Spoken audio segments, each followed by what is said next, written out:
night in the death of Elijah McClain, 2 paramedics found guilty of criminally negligent homicide. ABC's Zareen Shah is in Los Angeles with reaction to the verdict. Good morning, Zareen.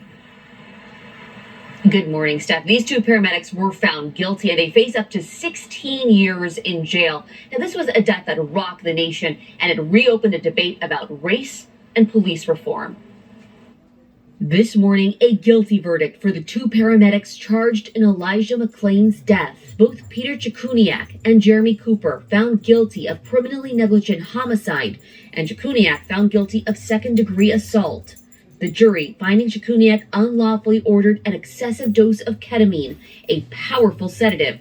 All of this as officers held the 23-year-old down in an Aurora, Colorado suburb, walking home from a convenience store 4 years ago. And my job is to stand up for what's right. McClain's mother, Shanine McClain, Instagramming this emotional video ahead of the verdict. What happened to my son that night was not about common sense, y'all. It was not about protocols. It was not about training. One of the paramedics saying this about the moments after police placed McClain in a chokehold.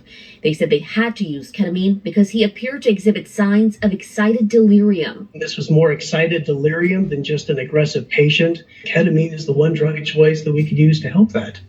But prosecutors firing back, making the case that ketamine was not necessary. He was gasping and gurgling. He was pleading for help. A visual assessment was not enough. Loved ones remembering McClain as a gentle soul who played the violin.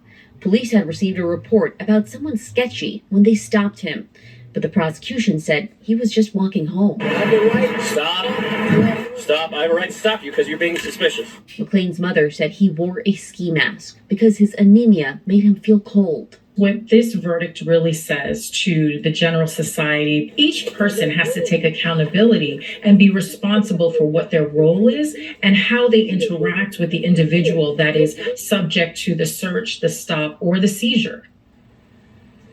And you saw those police officers in the video with McClain. Well, one of those officers was found guilty in this case. He lost his job, and the other one was acquitted. He returned to work with a $200,000 in back pay. As for those paramedics, a sentencing date has been set for March 1st.